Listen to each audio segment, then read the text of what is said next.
Good afternoon, everybody. I'm Peter Lindstrom, Chair of the Environment Committee. Welcome to the Environment Committee for September 26, 2023. We've got a great agenda before us today.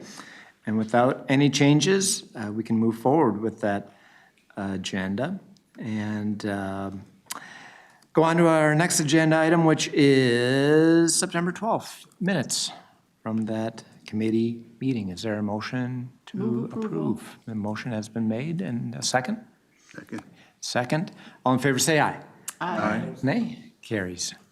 Thank you. Nothing on the consent agenda this afternoon, but we do have two interesting items on the non-consent agenda. First one being 2023-220, the water systems renewal and improvements Phase 1, distribution system renewal. This is contract 22P076A.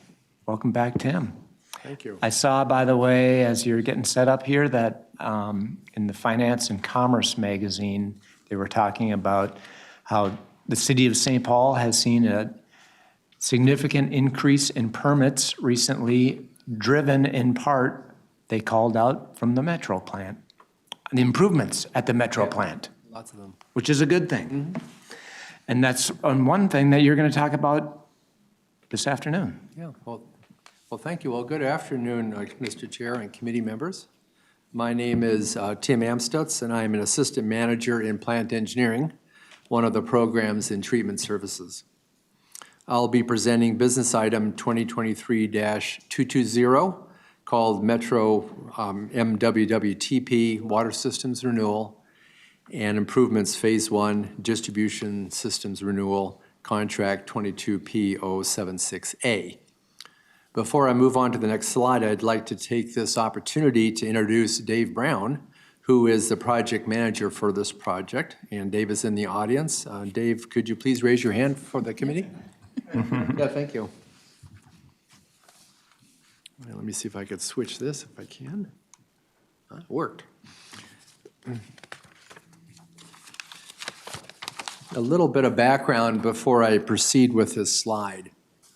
In March of this year, I came before the Environment Committee to present business item 2023-78, titled MWWTP Water Systems Renewal and Improvements Phase 1 Distribution Systems Renewal Project Rejection of Bid. The proposed action was to reject the bid for construction. The Environment Committee approved the proposed action. The reason I'm here today is because of the successful we did to rebid that project. The project is located at the Metro Wastewater Treatment Plant in St. Paul. The aerial map on the right of the slide is a Google map of the plant. The reason I'm showing this map is because this project replaces the surface water piping network which covers the entire plant. The piping network is in all active tunnels and process buildings within the plant.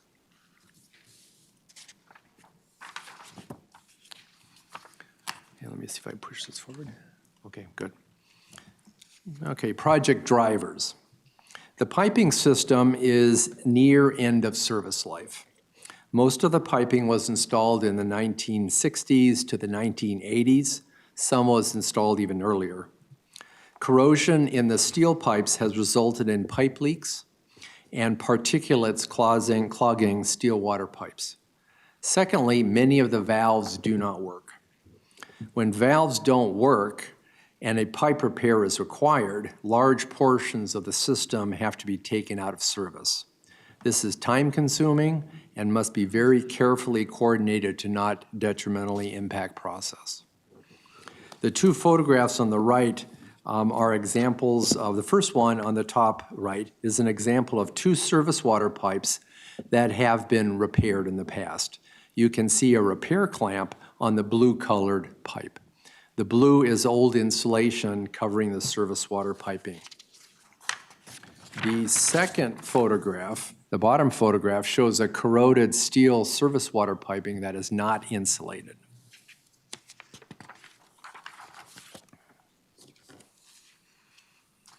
As I mentioned on the last slide, the project driver is a replacement of service water piping network because it's near end of service life. This project replaces a service water piping network. Approximately 20,000 lineal feet of 4-inch to 12-inch ductile iron pipe is being installed. The project will also install approximately 39,000 lineal feet of 1/2-inch to 3-inch piping. Along with all the piping, the project will install valves, flushing hydrants, standpipes, and other appurtenances.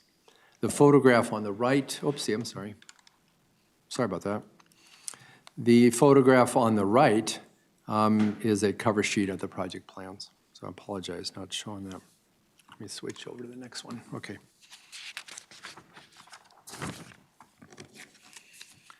Okay, operation and maintenance improvements. This project will also provide improvements to help operations and maintenance.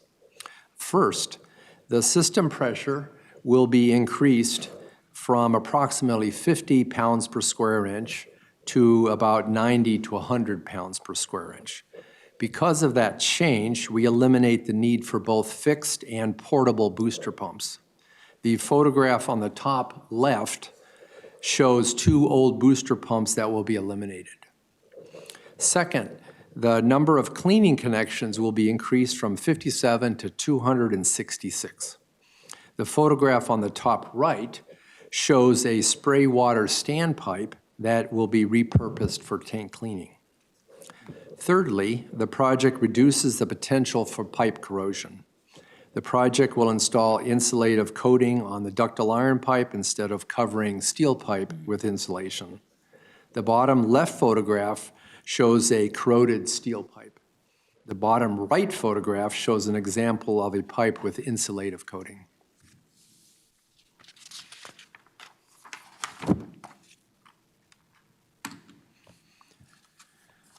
Bid summary. The invitation for bid was advertised on June 27th, 2023. Procurement facilitated a public bid opening on August 23rd, 2023. 2 bids were received. Corval Constructors Incorporated bid was in the amount of $39,877,080.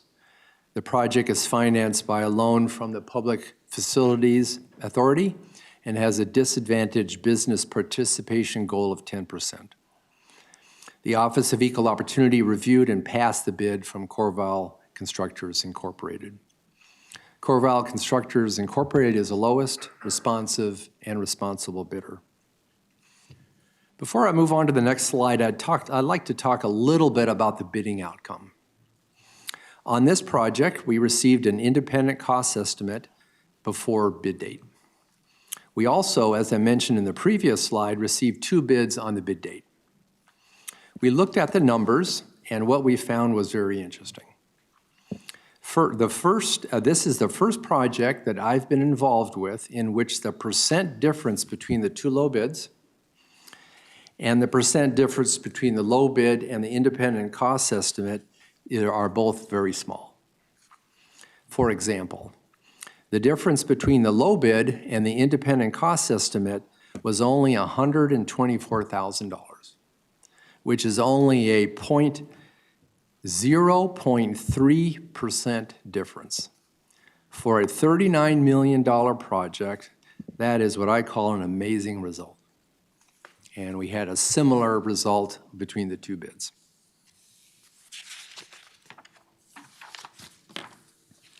The next slide. The proposed action asked for today is that the council authorize the regional administrator to award and execute a contract 22P076A with Corval Constructors Incorporated to provide construction services at the Metro Wastewater Treatment Plant, MWWTP, in the amount not to exceed $39,877,080. That concludes my presentation, Mr. Chair and committee members, and I am happy to entertain any questions you may have. Questions for Mr. Amstutz? Yes, please. Thank you, Mr. Chair. Thank you so much for getting the independent cost estimate. I know that was one of the questions I had last time when you came up, and maybe for these projects going forward, that'll be something, to use. The other thing is, I'm not familiar with Corville Contractors. Are they a Minnesota company? Mr. Chair and committee member, yes, they are. Okay, thank you. Thank you. What do you attribute to that really small percentage difference, the independent cost estimate? Mr. Chair and committee members, we had 183 bid items. And the vast majority of them are unit price bid items.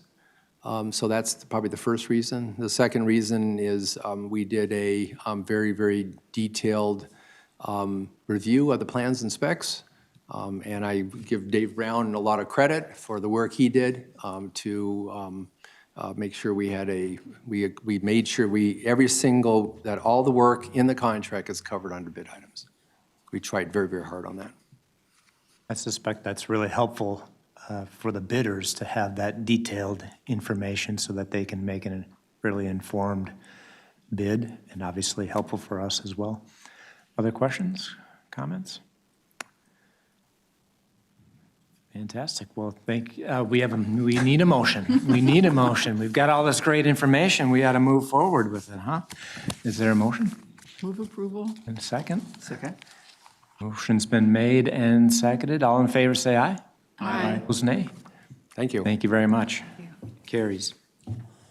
And that takes us to our second item this afternoon, 2023-221, Additional Materials Interceptor Rehab Project 6-MO-650, Real Estate Property Acquisition and Condemnation. Mr. Woodine, welcome back to the committee. Thank you, Mr. Chair and committee members. For the record, my name is Tim Woodine. I am an assistant manager with Interceptor Engineering. I'm here to present to you this evening on business item 2023-221, Interceptor Rehabilitation Project 6MO650, Real Estate Property Acquisition and Condemnation. A little bit of background information as far as the location of this project. It is located in the city of Mound and a portion of it in the city of Spring Park in the Western Metro. It's composed of two different sites. Site 1 is located at the intersection of Auditors Road and Shoreline Drive in the city of Mound, very close to Lost Lake, you can see on the south side there. The second site is located again in Mound on Shoreline Drive, right around where the channel between Seton Lake and West Arm Lake is located. So it's right there on the border of the city of Mound and the city of Spring Park.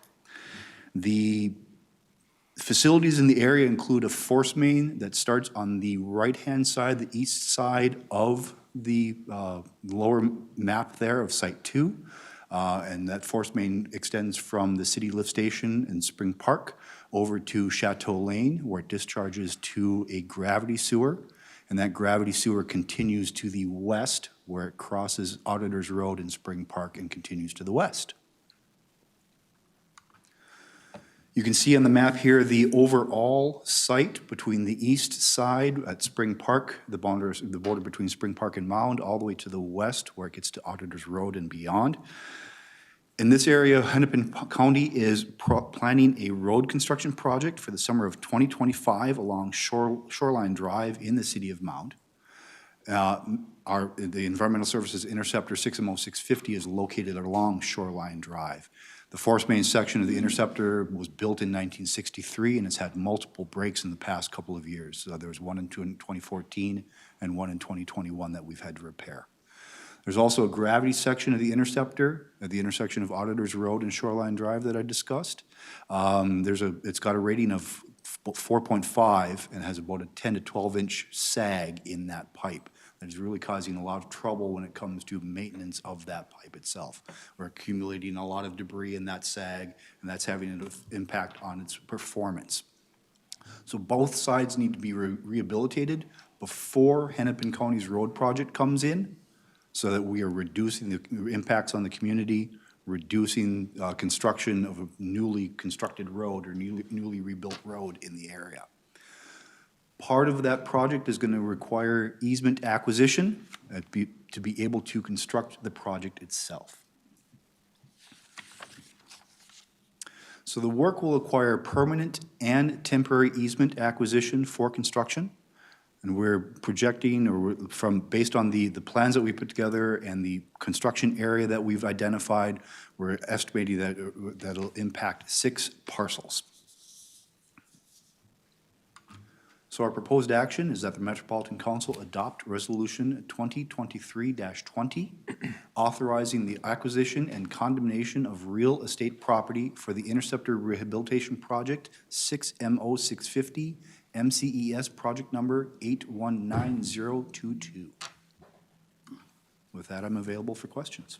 Questions for Mr. Woodine? Councilmember Cedarburg. Thank you, Mr. Chair. I don't understand, or maybe you can, we're being asked to authorize the acquisition and condemnation of real estate property. So that's to get the easements.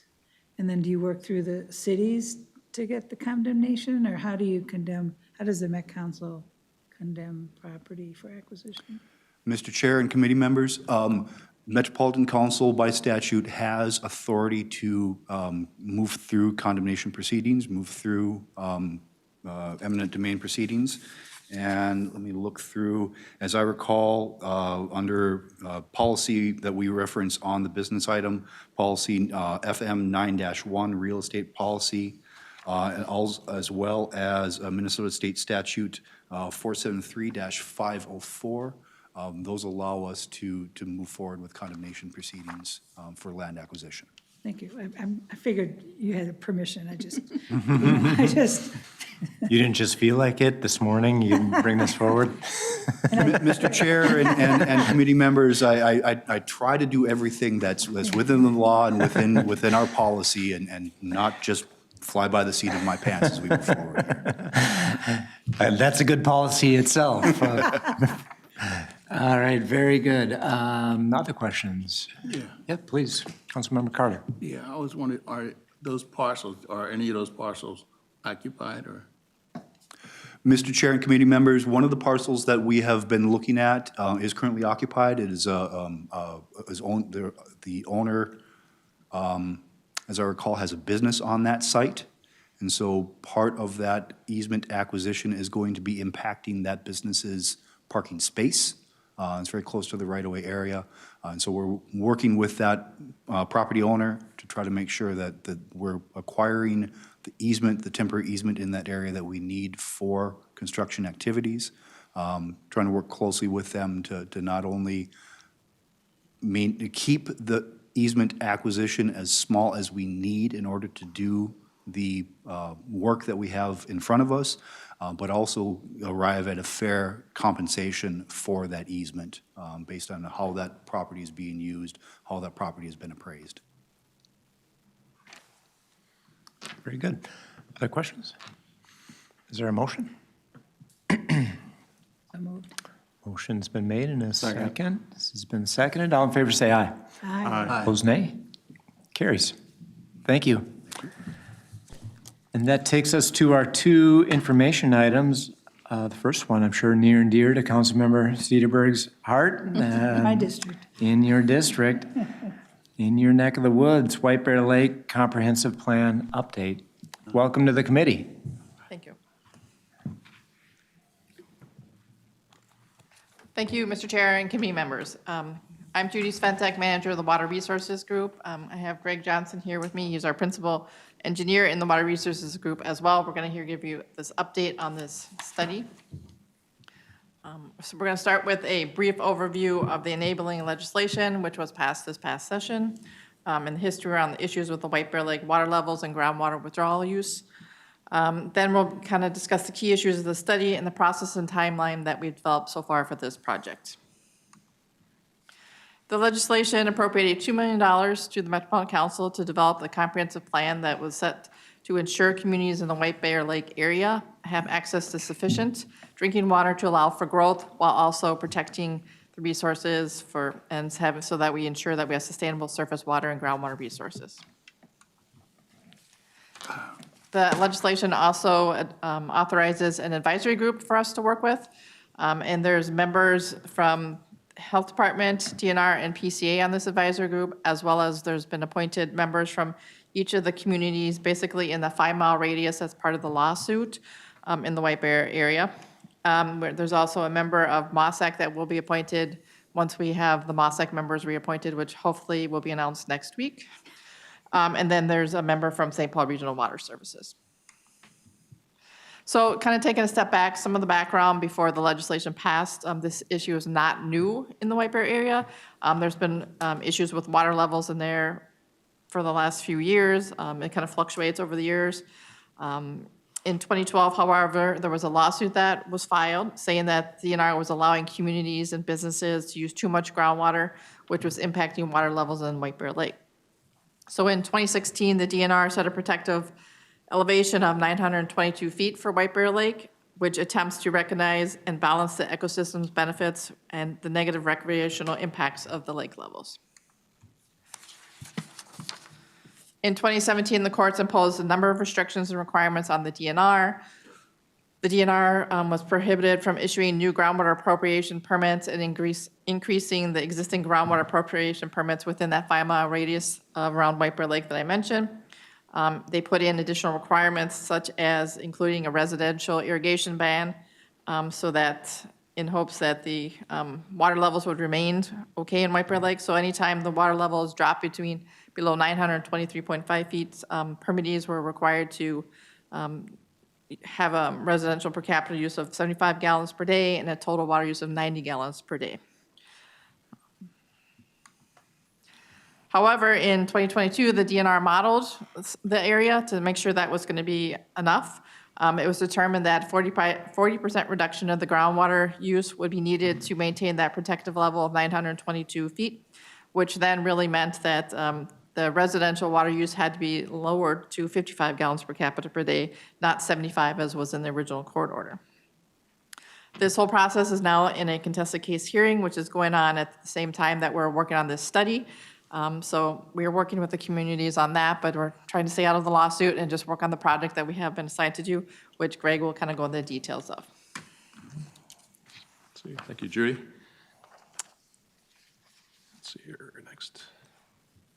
Okay, the next part, I'm just going to go over the plan objectives, and I put the language in here that's pretty much right out of the bill, too. But this first slide, I just wanted to go in a little more detail on it, just because it talks about the different options that we have to look at. And so the first one is to evaluate methods for conserving and recharging groundwater in the area, including converting water supplies that are groundwater dependent to total or partial supplies from surface water sources. So this would include, one option would be conveying treated surface water from St. Paul Regional Water Services to the Northeast communities. And within that, there's even options within that where it could be looking at the communities, only the communities that impact White Bear Lake or the most. It could be the communities that are planning to grow significantly. Too, we have some communities up in the Northeast Metro that are planning to almost double in size. And then there's some communities that are planning not to grow at all, too. But nonetheless, they all impact White Bear Lake, even at this current time. And then another option would be to serve all these communities with surface water, which would be very expensive. But if anything, it would show what it would potentially cost in comparison to these other options. And then a second option within that would be constructing a local, I call it a regional surface water treatment plant that would treat surface water out of the chain of lakes instead of having that water come from the McCarran's water plant down at St. Paul Regional Water Services. And then the next one is reusing water, including water discharged from contaminated wells with treatment. So in the East Metro, we've got some wells that are just running continuously that are pumping water out of these contaminated sites, and this water is just getting wasted. And so one of the things we're going to look at is treating that water either for potable water or aquifer recharge. And that's not going to be the ultimate solution just because there's not enough water from those wells, but it's going to take stress off the aquifer, if anything, so it will help. And then we have projects designed to increase groundwater recharge. So these projects that could include lake augmentation from pumping surface water over from the chain of lakes on the North Metro over to White Bear Lake with partial treatment. And when I say partial treatment, there's been previous studies that have showed that there's a higher level of phosphorus levels in the chain of lakes. There's zebra mussels, those type of things that would have to be treated. And there's a lot of parameters that have never been tested for before that are going to have to be investigated. And then also another one is lake augmentation by treating wastewater from local Met Council interceptors, and then using that water to inject back into the aquifer. And what that would do is raise the groundwater levels. And let's see, and then we have treating wastewater from, treating wastewater from the groundwaters. I'm sorry, I had this backwards here. But those are the methods that we're looking at getting into this. And then the last one is or other methods for reducing groundwater use. And so this is more about being sustainable in the long run too. So when we look at these solutions, there has to be a combination of infrastructure solutions and solutions that conserve water. There has to be that balance between the two. So that's what that last objective looks at.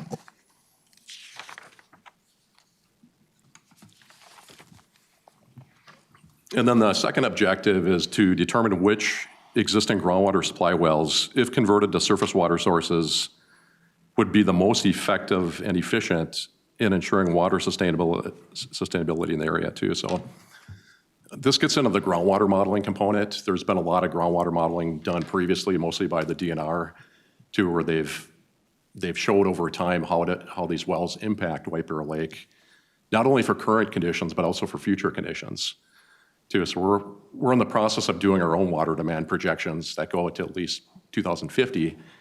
And so this modeling effort is going to be updated to see what this impact will be.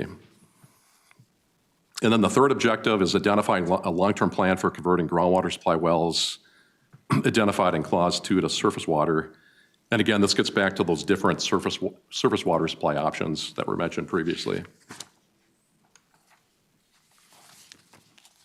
And then the fourth thing, I'm not going to read all this here, but it's basically we're going to include any policy and funding recommendations for all of this too. And the funding is going to be a major component to this too. I mean, we're going to have discussions with the work group of bringing in a financial consultant just to see how this could potentially impact existing water rates in the area too, because there's different scenarios where we have to look at water rates if there's no funding, or maybe water rates if there's partial funding.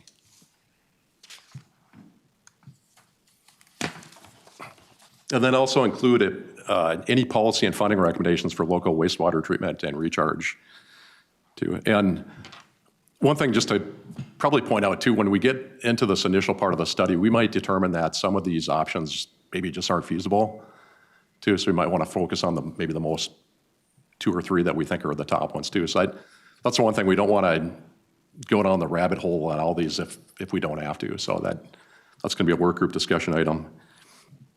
And then lastly, the last objective is to submit this plan to the legislature, Environment Committee, Natural Resources, Finance, and Policy by June 30th of 2027. And that date is out there a ways, but it's tied to an existing, it's one of the communities, their existing groundwater appropriation permit expires on that date.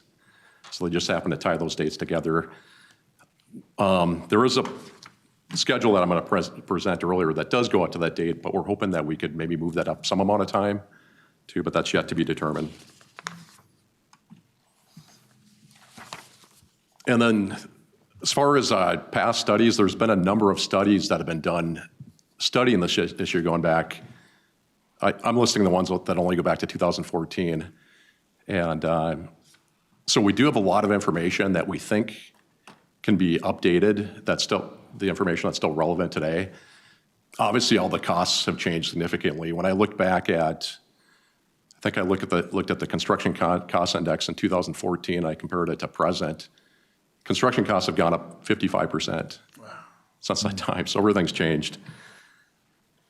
And then if you notice on this list here too, we also mentioned the Minnesota PFAS blueprint. So you're thinking, how's PFAS coming into this too? So we have some of these communities to the south that have higher concentrations of PFAS too, and they're part of this 3M settlement. So we even posed the question to the MPCA with one of our kickoff or one-on-one meetings, would it be possible to use some of that settlement money for PFAS to use it for infrastructure, for surface water too? So we haven't got an answer to that, but that's something we're going to keep pushing for to just make sure that we're putting in the most efficient system as we can.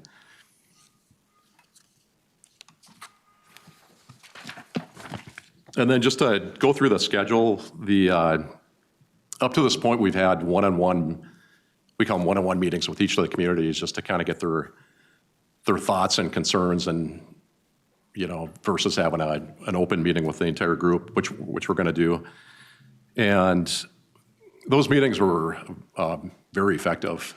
We had a lot of good information that came out of it. So I think we have a good understanding of where each community stands with it. We're not going to have a full consensus, I think, with this, but our goal is to try to get people to agree as much as possible moving forward. So, and then we're currently putting out an RFP to get 1 to 2 communication firms on staff to help facilitate these meetings too. So we're hoping to have 1 to 2 consultants on board by the end of the year.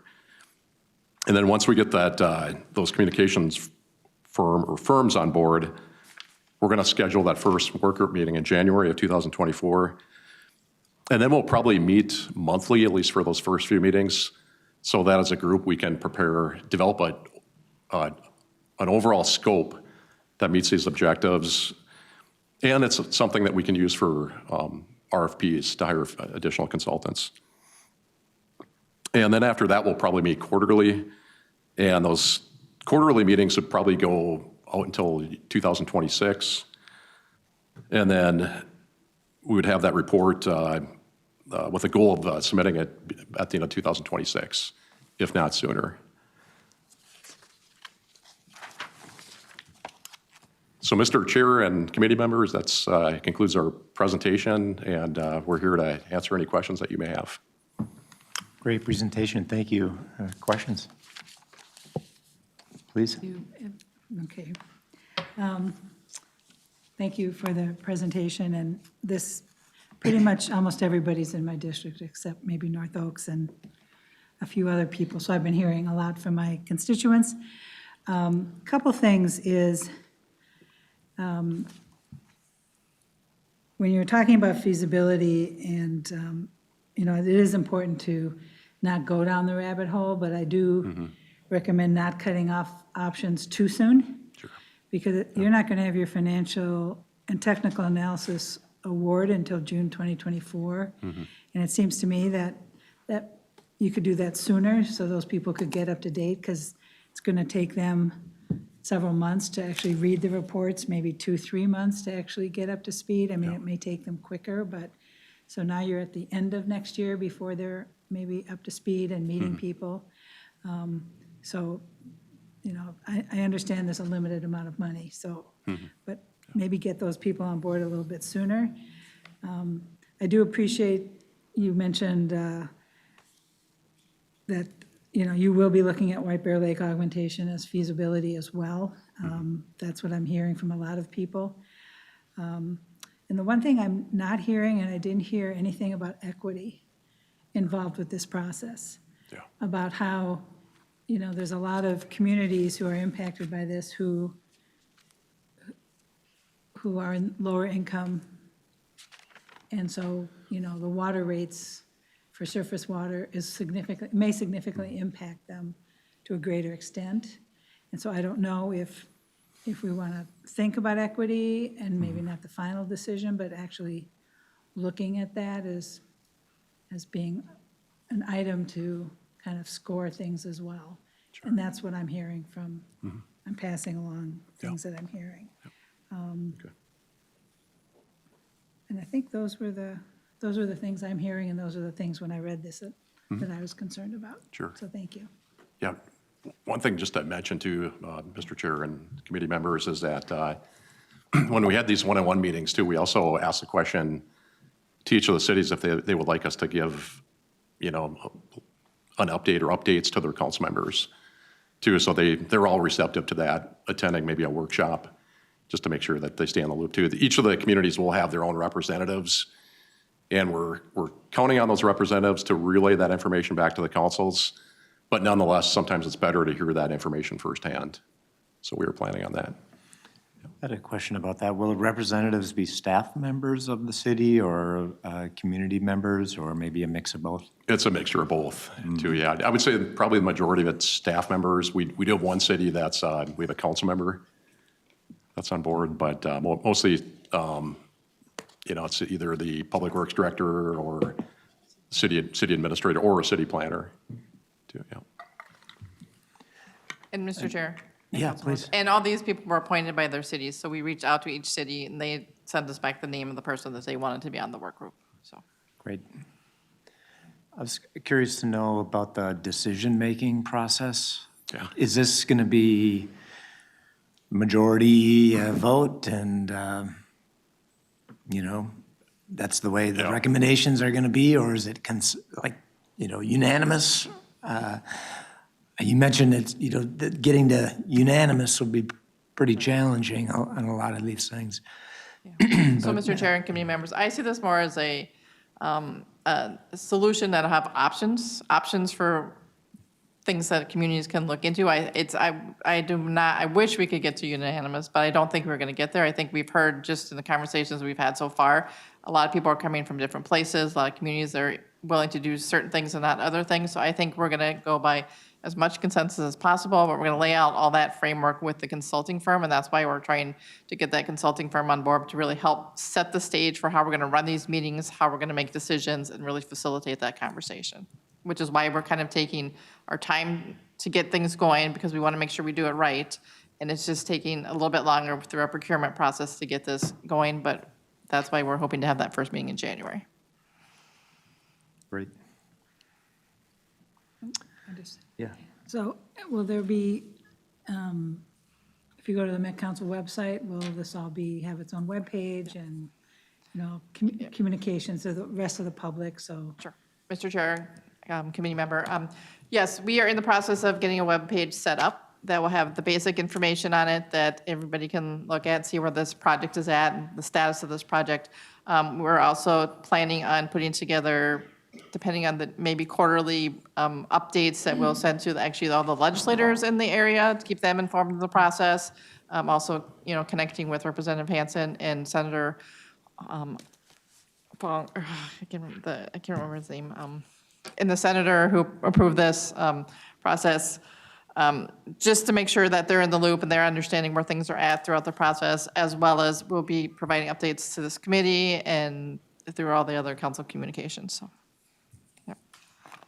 I know with our major projects, we usually have some sort of email sign up and, you Yes. know, like a monthly kind of, here's where things are at. I don't know how much of a challenge, since we do that all the time, I suspect that's not that much of a challenge to set that, something like that up as Mr. well. Chair, this project has been added to the list of things that people can sign up through GovDelivery to get announcements about as well, so. Great. One step ahead of me, as usual. I like it. Other questions, comments? Yeah, please. Just to go back and clarify notes here earlier too, and I apologize for this too, so that when we're looking at those two different options about using treated wastewater, one was to take that wastewater and augment the lake. That was one option. And then the other one was to treat that wastewater and inject it into the aquifer too. So those are two things. And both those options are going to take a fair amount of discussion with the DNR and Department of Health too, because currently there's not regulations to do that in Minnesota. So, you know, at least, you know, the injection. So those are things we're going to have to work out with the agencies too, so. Not to mention the folks in the neighborhoods all over the place. They might be interested in that too. Yeah, exactly. So, yeah. Very good. Well, keep us posted. Yeah, that's very, very interesting. Yeah, thank you. Thank you. Yeah. And that takes us to our last item. Ms. Kostrowski, welcome back. The Water Policy Research Project. And Judy, you're sticking around for this one as well. Yes. All right, fantastic. She really likes sitting up. Thank you, Mr. Chair and committee members. I'm just kicking off this presentation since Jen will be giving you the detailed information on this research paper. So what we're going to do today is we're continuing the discussions that we've been having with you on our research papers that we've been looking into for the Water Resources Policy Plan update. We're going to start with a quick overview of the planning process that we're undertaking, and then it'll really be the focus will be on the water quality research paper. So this research paper, like I said, is part of the Water Policy Plan update information. And as you know, the Water Resources Policy Plan is being updated this year with the intent that it will be adopted by the end of next year. So it'll be out for public review starting in hopefully July of 2024. And it will really set the stage for what we're doing for planning for the region through 2050, providing that framework for planning, that integrated framework of water planning, as well as providing all the policies and action steps that we need to take to achieve our sustainability goals for the region. Just a quick timeline again. Like I said, we're in the middle of this process. We are drafting policy papers and research papers this year, hoping that we will have those through this committee by the end of this year, starting to talk about policy again, beginning in this year. And then we'll continue that into next year, which with the adoption of that plan by the end of next year. Just a reminder, these are the topics that we've brought to you so far. We're at the water quality research paper, and then the next two that we'll be bringing are protecting source water areas and water availability, access, and use. And then finally, I'm just going to turn it over to Jen to kind of go right into the issues around the water quality. Hello. Thank you for having us. We are going to talk about water quality. And when I first was framing out the fact that we created these research topic areas, I did give you a hint that perhaps we swung a little bit too far for the fences. And when we made topic areas, we tried to say that they were concise, they were encapsulated. And I think what you are learning as we were sharing all these different topic areas is that they are intertwined, and there's not a real way to say that water issues can be put into their distinct little pockets. And so I think water quality is one of those big examples of a topic area that we do have legitimate concerns on, but it is going to be across the board when we are thinking about all of the different areas, from the waters that the council helps to manage, plan, and treat, all the way through the different experiences that we all have with water, from the utility aspect all the way through the personal, recreational, and spiritual relationship. So water quality is going to touch all of that, and we're going to try and do this in a short amount of time so that I'm not ruining your dinner. So that all being said, when we think about the impaired waters in the region right now, this is a map, and I apologize for the line work. It's a little bit light. But, oops, oh no. There is a map under there that does show that there are impaired waters, so apologies that this map didn't get worked out right. In our metro region, we do have 751 water quality impairments in 438 river sections, lakes, and stream reaches. So we do have some water impairments to think about. But usually we don't think about water impairments on maps like this. This is usually how we hear about these water impairments, is through personal experiences of going to a beach and seeing a sign saying don't swim here because of high levels of bacteria, or by hearing about different news stories in the local news or from friends that said, man, did you hear about that story? This happened to our waters. And I want you to know that these headlines were grabbed out of just recent headlines in the last couple years. But this is not something that we are just recently dealing with. We have a history of water that defines who we are as a region, and water quality plays a part of that role. So if you start back to the beginnings of thinking about why the Twin Cities was a good place to be. It was because we had abundant, clean water. And over time, that story has shifted a little bit. And so with that being said, the authoring team of the water quality paper has created this issue statement. I do represent that team, but I also want to give credit where credit is due. So that authoring team consists of Dave Brown, who you met earlier, Brian Davis, Maureen Hoffman, Tyler Winter, and myself. And so we came up with this issue statement. And I need new glasses, so I'm gonna read this one. So water quality contamination and its consequences impact public health, ecosystem function, and affects regional economic competitiveness. The metro region is experiencing increased pollutant-loaded runoff, a growing list of water impairments, contaminated drinking water supplies, and a high utility cost for treatment. Uncertainty around emerging contaminants, regulatory changes, and climate change intensifies these issues and complicates how to address water contamination. Strong regional water policies are necessary to restore and protect the quality of our waters to ensure their resiliency to known and future contamination threats.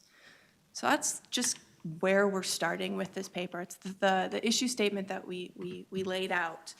And so when we think about what the council role is in addressing that issue, we have two major roles in which we can play. We are the regional water planning, and that is for surface waters, so that includes storm waters, rivers, lakes, and streams, and also for our water supplies, which does include some surface water and some groundwater sources. We also plan for and operate the regional wastewater collection and treatment system. So that is another lever that we can play with when we're thinking about regional water quality. But we're not doing this alone. We do have many different jurisdictions, many different organizations touch water, and so we want to make sure we're bringing them in as partners and collaborators with this work. And so this map lays out a few different players or representations of those players that are going to help with this story of water quality in the metro. So we do have our cities and townships. We're going to start there. We do have watershed organizations, whether they're watershed districts or watershed management organizations. They are all really good partners in this water quality story. We have public water suppliers who definitely play a role in how all of our residents interact, or many of our residents interact with their water supplies. And then lastly, we have our state agency partners who help us think about water statewide, but also when we're thinking about specifically within the metro.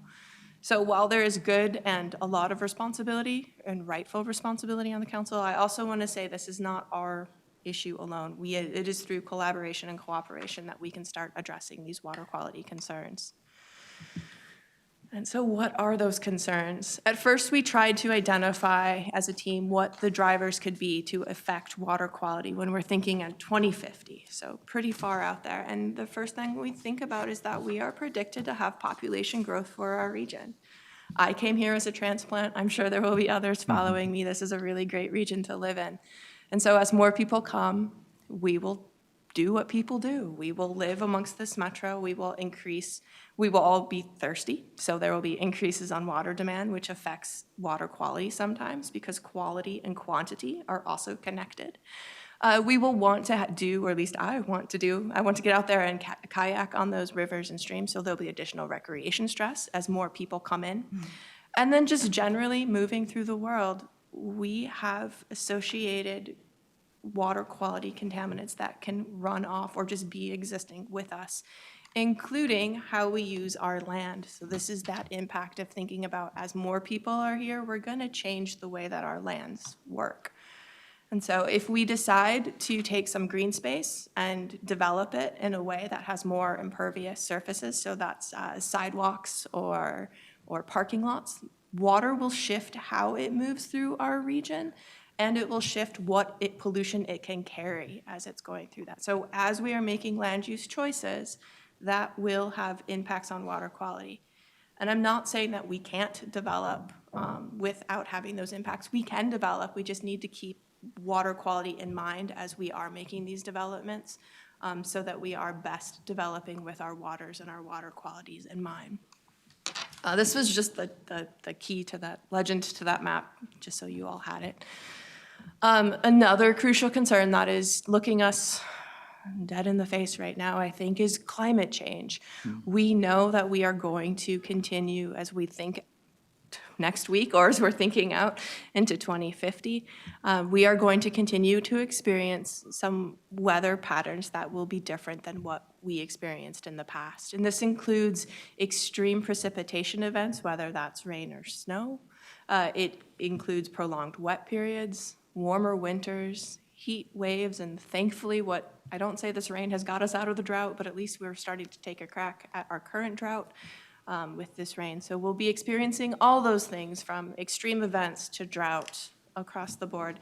And that again changes to the timing and amount of water that's delivered to our region, and how that water can mobilize pollution as well. So as we're thinking about climate change, that will impact those various aspects that affect the water quality in our region's waters.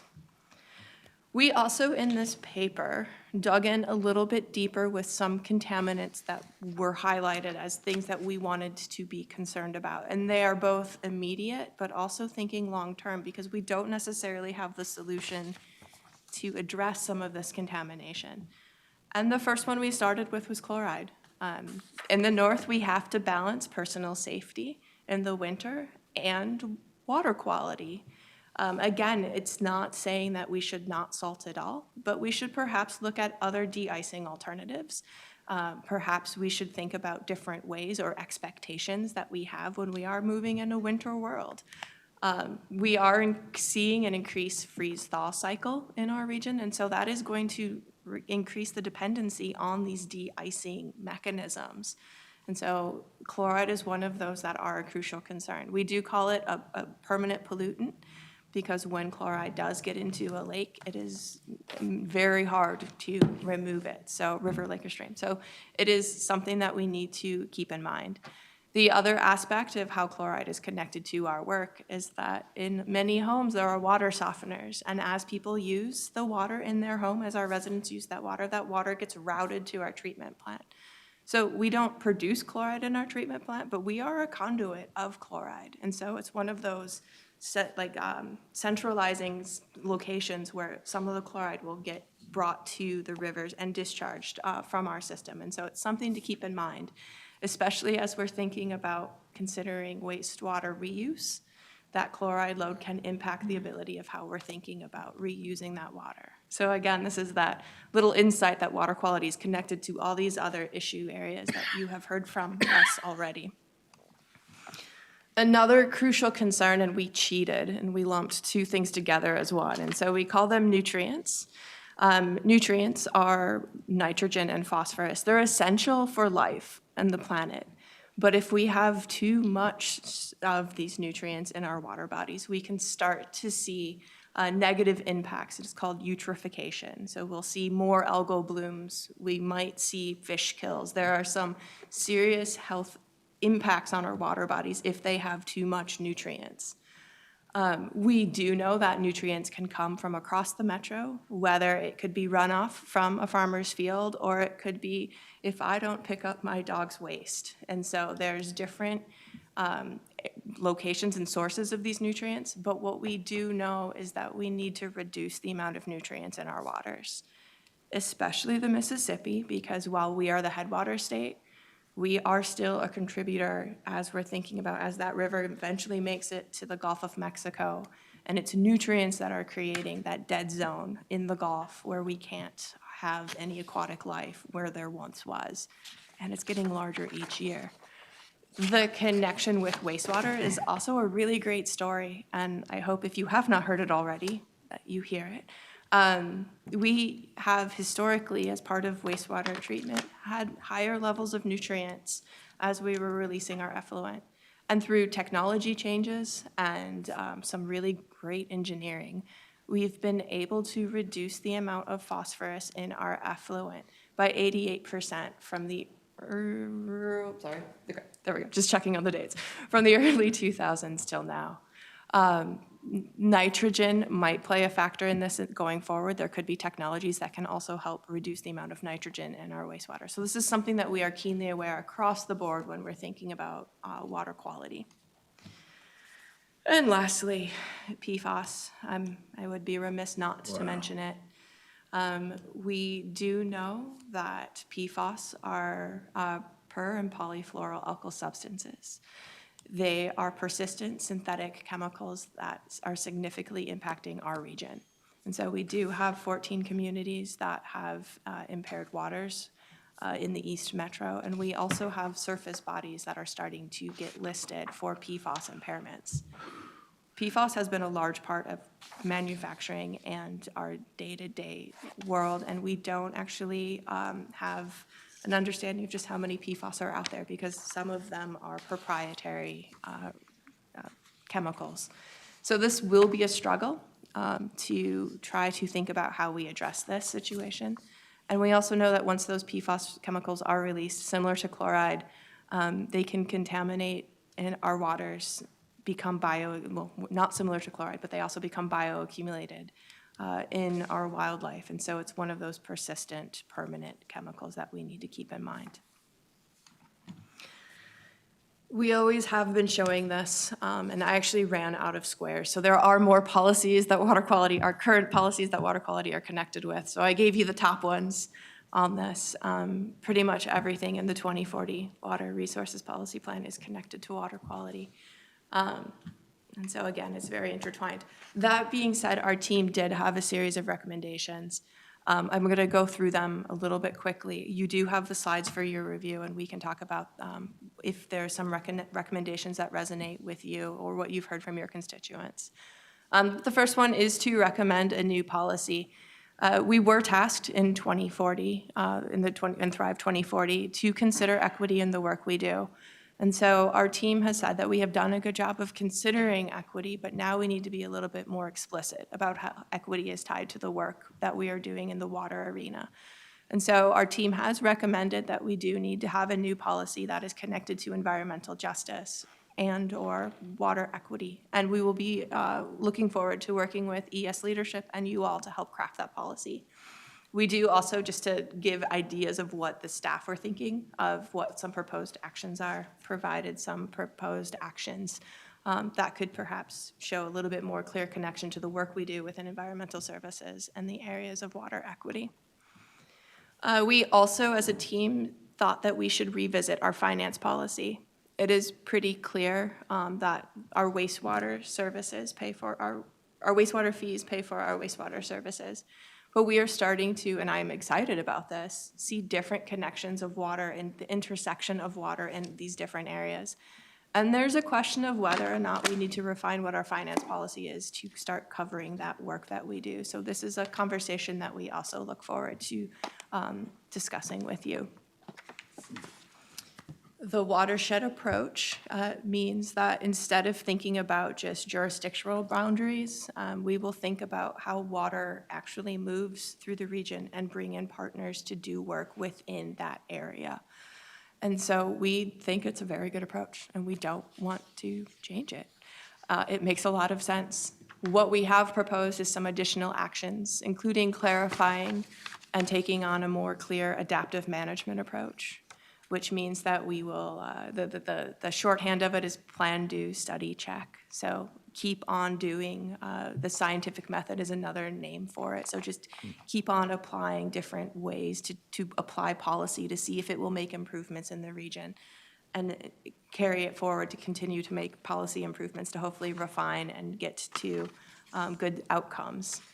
We also want to make sure that we're clear that we will be committing, or we think that we should be very clear on committing to task force as different new issues arise. We are a leader in the region, and we have a lot of knowledge and we have a lot of partnerships that we can rely on. And so that can come together through task force to take on these challenges, because once again, no one entity is going to solve them on their own. There's also a connection that we have with land use, which is unique to other agencies within the state. And so it's that connection with land use that we can start affecting what water quality outcomes could be. And so by strengthening that with our review process through the different comprehensive plans, we can start shifting and hopefully pushing the curve towards better outcomes. We, again, think that there should be a sustainable water supply policy. And so these are some of the new actions that we wanted to add. Again, I'm going to just highlight a few of them. But the first one is to start thinking about our interconnection of supply systems. So where it makes sense, where economies of scale make sense, where perhaps emergency risk makes sense, we need to start thinking about our systems and how they can interconnect to help support our different communities. I think you heard a good example of what that could look like, or what exploration of what interconnections could be in the White Bear project. So we want to just continue to have that on the table. There are additional actions as well. I want to just make sure I'm getting through all the slides. We do want to continue to work with local, state, federal water organizations to ensure that we are monitoring and sharing the data of our priority waters. My former colleague, Emily Ressiger, created the priority waters list, which I think is very important because we are blessed with abundant waters, and we need to make sure that we are at least monitoring and tracking the ones that are more, have a higher priority for our region. And again, that's still a lot of water. And so we need to work with these different partners to ensure that those are being covered. Not that we will take that all on our own. Excuse me. And then again, just because we're monitoring, that is very good, but sharing that data is where the power is. So we need to make sure that we can be a trusted partner in that data sharing aspect as well. Within the investment policy, we have some suggested new investment items, including to potentially investigate nutrient trading within our wastewater system. So instead of just looking at the end of pipe for our compliance, maybe we can start making some investments further up in the watershed that might have more bang for our buck. We need to do that analysis, and we need to talk with the Pollution Control Agency to see if this is a feasible thing. But as we are coming to the point where technology is getting more expensive, there might be cheaper applications outside of our plants. And so we need to just keep that in mind. And that's one thing that we had a pretty good discussion with our team about. Additionally, we want to make sure that we are considering investing in innovative planning research and design, so continuing to think about nature-based solutions, green infrastructure, some of those ways that we can provide multiple or co-benefits with our money, so that while we might be seeing water quality outcomes improve, we also could potentially see reduced heating or reduced energy usage. There's some climate hand-in-hand work that we can investigate, and that would be a very good investment within our region. For our wastewater sustainability, we also have 3 new actions that we would recommend, including using those nature-based solutions within our own properties. We do have a really good demonstration property. I hope you all have been able to make it out there to the Empire Wastewater Treatment Plant. There's a lot of really good green infrastructure treatment trains to help manage that stormwater at that site. And if we can do it there, that means that we can apply it at many different properties within ES. And I will also say perhaps helping some of our other division properties as well, thinking about where green infrastructure can be applied to help reduce stormwater impacts within all council facilities. And so with that, I know I rushed through it, and I know I skipped a lot of different suggestions. I think this is the paper that has the most recommendations because it was the first one, and we wanted to make sure we were going big when we started.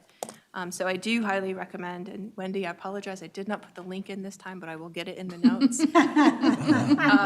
We'll make sure that Good job. Yes. you have a URL to the full paper. It is on our website if you can find it. And we also have an executive summary as well, so I'll make sure to get you those links. So with that, did we miss any crucial concerns? Is there something that you have heard from constituents, or you are just that you have heard within the water quality arena? Did we overemphasize any of these concerns? Did any of the recommendation actions or policies stand out to you as more important than the other that we should really consider fleshing out and putting more energy into? Or just generally, do you have any other questions? Thoughts? Yeah, please. So this is perfect timing because last week, the Clean Water Council met, and then on Tuesday, we had a tour of Metro sites where a lot of projects were implemented. And on several of them, you know, it's the plan, do, study, check, was really used to look at phosphorus loading. Yeah. And so we went to Afton Alps, looked at the stream restoration there to minimize the phosphorus loading into the lake. And they investigated it and really got the scientific reason for why it was important to do it, to minimize the phosphorus loading. And so there's a good application of science to get the funding to do it. And, you know, it's an amazing, I mean, it's a state park, so you can go out there and look at what they've done. And I think next spring, they're gonna open up the rest of it, so the stream will start flowing. But in 1 year, they got fish in that stream and they didn't add fish. Yeah, that's amazing. So they took it from a ditch to a stream, and in 1 year, the fish came back. And they didn't dump little baby fish in. And so I really, you know, glad that you highlighted that, because I think that's where it can help us all put our dollars for the biggest bang. You know, let's spend 10 or 20% of our dollars to get 90% effective instead of chasing things that we might not be able to get to completion by spending a lot more money. It's just financial responsibility. Thank you. But it was a good tour, and it was like, oh, all of these things they were talking about. Can you share, if you recall, some more details on what they've done at Afton State Park? And I'm very familiar with But the creek that they have It's on the actually on bottom Afton there. Alps property. Oh, It's- okay. Yes, and so they worked with the ski company. Yeah. Turned that part of the ditch that they had into a stream, and they used clean water. They have many partners. That's the other thing, is many partners. And what you stressed as well, so much of this is partnering and education and getting like-minded people to work together. Oh, excuse me. That's my sister, Holly. Go for one state. That's what she works for, actually. Please, Councilmember Wolf. Thank you, Mr. Chair. One thing that sounded overemphasized was the interconnections. You made it sound like that hasn't happened, and it's Yeah. been going on for a long time. It's just not everybody is interconnected, and some of that is personality-driven, you know, where two communities just don't get along, so they don't connect. But there are a lot of communities that already have interconnections. So saying we're just starting is not really accurate.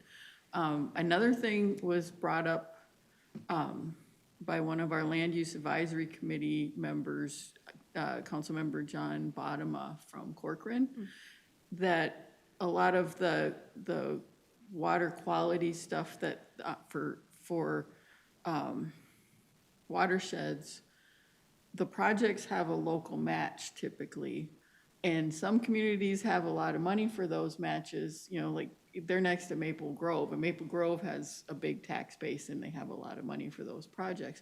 Corcoran is just figuring out how to become sewered and grow and all of that, and has a fairly small budget compared to Maple Grove. There's a lot of low-hanging fruit to be had for water quality improvements in the watershed, but they don't have the match. You know, a lot of times we look at equity as individual people's ability to pay, but there are community ability to pay things that can impact that. And there's an opportunity for some really good projects if it wasn't such a match challenge, if that makes sense. Thank you. It's a really good example. Couple of things I was thinking about. You were talking about the flow of water in the region, and I've become aware, or I've known for a long time, just how much humans have impacted the flow of water. You know, like a meandering creek is now a ditch. Or 100 years ago, our forefathers put in dams on a creek that are still there. and maybe at one time they had a useful purpose. Maybe they still have a useful purpose. Or maybe we don't even remember why they were put there in the first place, but they're still there. And they're preventing the fish from doing what fish do, move along that creek or that river or that stream. And I'm sure we have dams like that in our 7-county region. I don't know how many, but I bet we do. Or channels or what have you. I mean, I know we have huge dams that serve a useful purpose for commerce on the Mississippi River, a very working river, right? But I was thinking more about those the ditches and the smaller dams on our creeks and streams. That's one thing. So that's, if you have any comments on that, and then I have another thing. And I'm not sure if I'm talking about the right bucket, if this is we're talking water quality, and maybe there's a water quality impact on that, and maybe not, but I'm just gonna talk about it while I'm thinking about it. Well, Mr. Chair, committee members, I think this is one area that really fits into our watershed approach policies that we have. And, working with the watersheds, with the watershed management structures that we have in place in the metropolitan area, where there are 33 watershed organizations that are, helping oversee quantity and quality issues within that area, working with them where we can, and actually getting at your question about grants and things like that, and opportunities to cost share. I mean, we've had grant programs in the past that have helped communities kind of like go further with green infrastructure or stormwater management. We are working closely with all these watersheds. We review their watershed plans to make sure that, they're looking at all these situations and providing direction on where they should be going with some of these issues. So I think, we are working with others on this. It's, it's a kind of a collaborative effort to kind of make all this work in the metro, so. Great. The other thing I was thinking about, we were talking about data sharing, and we have our environmental information management systems, which are so cool. You can just dive down, you want to look at White Bear Lake or Bald Eagle Lake or Lake McCarran's or some creek, and if we're doing water testing there, or one of our citizen scientists, what do we got, 1,000 people that are helping us out with the camp program,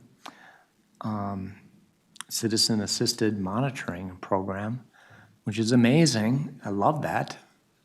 But just emphasizing the importance of transparency for our region, not just for sharing amongst the agencies, but sharing amongst the general public so that they can make informed decisions. When they're talking to their legislator or talking to their neighbors or talking to their city council members, they can see what are the phosphorus numbers? Are they going down, up, sideways? Are we making a difference at all on nitrogen or not in their neighborhood? Yeah, Mr. Chair, I have in the past always given this talk to our interns, and I always tell them that science is not finished until it is communicated. And so it doesn't, like I said, it doesn't matter that we've monitored unless we're sharing that data. And I think the other part that we're excited within the water resources group is that we're finding new ways to communicate that data, because some folks are very analytically minded and they can pull data out of our EIMS, but some people need the story to go along with it so that they can really connect with what those numbers are saying or what that pattern is communicating. And I've been really fortunate since working at the council to have some really smart people show me how to do that, and hopefully we will continue to push that and set up the policies that set us up so that we will continue to deliver those stories, because it's really who we are and how we can connect with that water that will keep this region, in my own personal opinion, moving. I will say water is at the core of our region, but I'm sure others think it's something else. I'm biased. But I think that is the important part. Especially on things like chloride, where it's so hyper local. Like if there's additional chloride in your lake, that could be very likely because of the salt that's being put down at this, you know, the Walmart Supercenter, or the city is putting down on the roads. And so making that connection between the person that's participated, the citizen scientist that's in the neighborhood that's collecting that information, and then communicating to the city council on recommendations of like what's happening in your lake and then ways to improve it. That's great. We need to do more of that. Councilmember Wolf? Thank you, Mr. Chair. You made me think of something. So,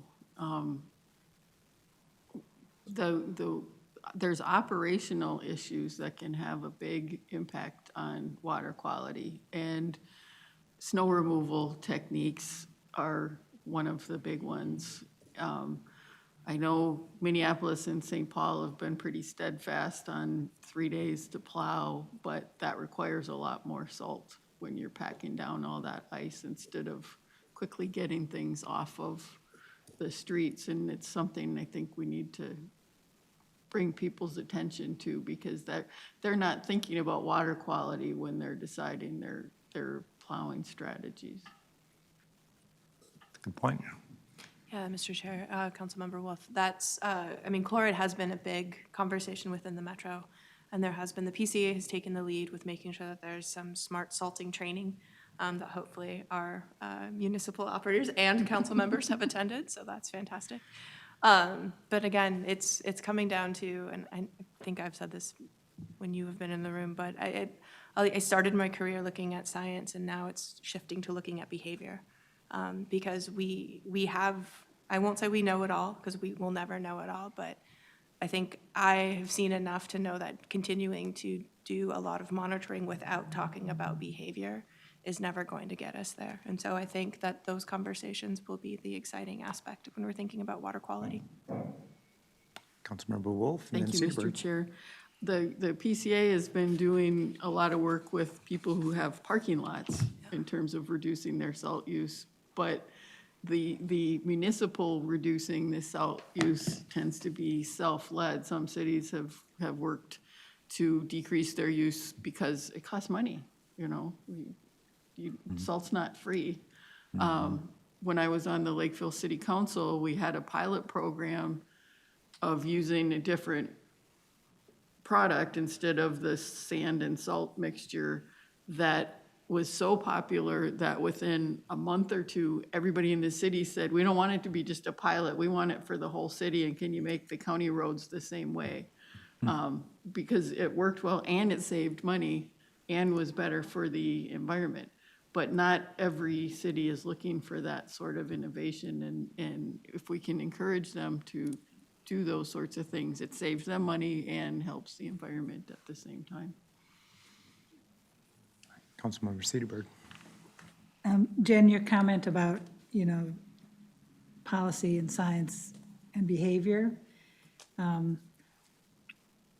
what you said and how you said it really needs to be woven in these policy plans, kind of right up front, you know, kind of sets the stage, I think, for people who are reading it to reaffirm that an individual can have an impact.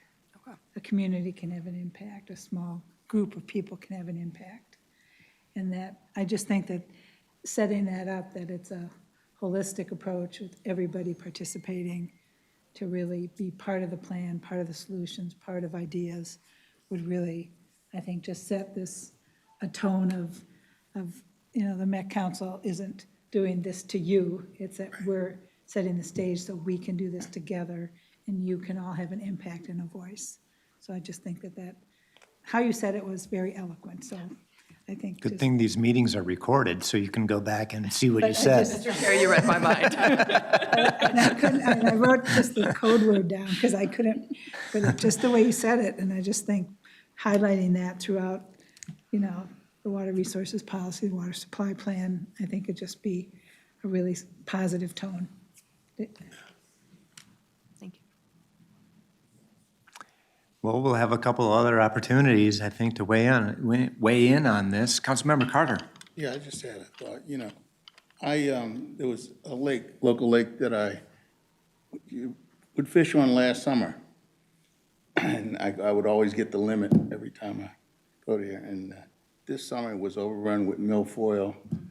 And I thought, those are PFAS. It's taking over. It's everywhere. And so now you could get maybe like one fish if you're lucky.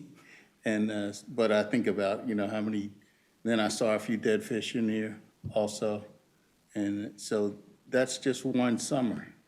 So your emphasis on, removing the PFAS and educating people, it's one I applaud, man. I'm glad to see that.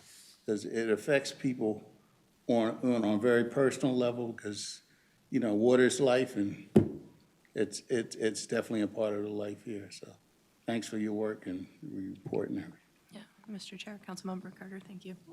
And Mr. Chair, I just want to add, so I mean, that is one of the things, we do collect a lot of information, do assessments of different pieces, but really what we're all about is trying to collect the information so others can make informed decisions, whether it's a citizen, whether it's a city, whether it's a other governmental entity. It's really about giving the information out there so people know what to do and how to make those informed decisions so that we are all getting toward that sustainable water resource. And that goes back to the communicating, like we have all this data, but like stories like that, I bet all of us have some sort of favorite place we like to go, and you used to catch your limit there, and then it gets overrun by algae blooms and milfoil and whatever else. I would go to Lebanon Hills last year, and there's a beautiful beach there. Saw the tape all around it for I don't know how long, days and days, weeks, I'm not sure how long, but bacteria, I think it was, with the signs, sorry, yeah, it's 90 degrees out. I'm sure you'd love to have your family out here. Don't even think about it. So that's where the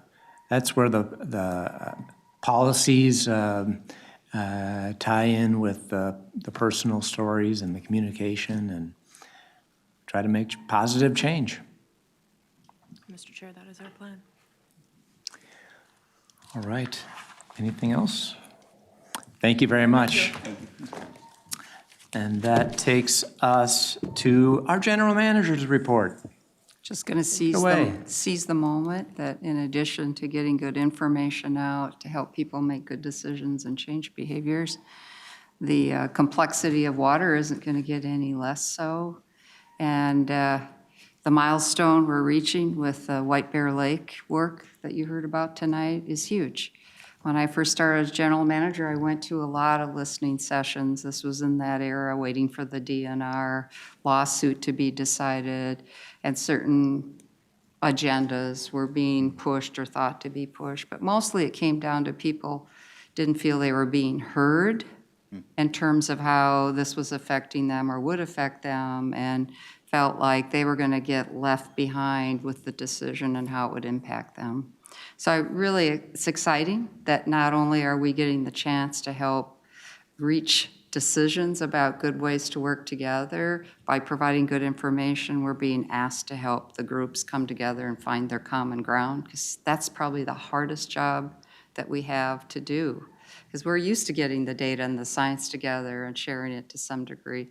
But bringing all those parties together to talk about it, find their common ground, and be able to decide what they're going to partner or work towards as a solution is really huge. So staff have really been responding to, we're scientists, we care about the environment, we want to be thought of as environmentalists, but we want to make a difference. And if we have to do more than provide data in order for that to happen, then they're standing up and moving in the direction of, we're going to help.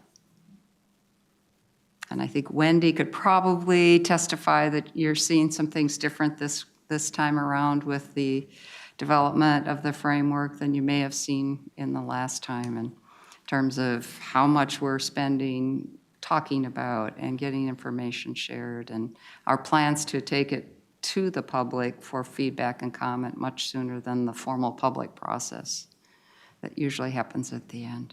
So, but we're really happy you're engaging with it, and we're also interested in any suggestions you have for how we can improve as we go. Well, we haven't gotten through the process yet, so I'm kind of waiting to reserve judgment. Last time, there was a lot of general questions, and then they came back with very detailed information and said, you know, we asked you if you liked puppies, and you said you liked puppies, so here's all these policies. And hopefully, we don't do that this time. Fair enough. Very good. Thank you, everybody. We are adjourned.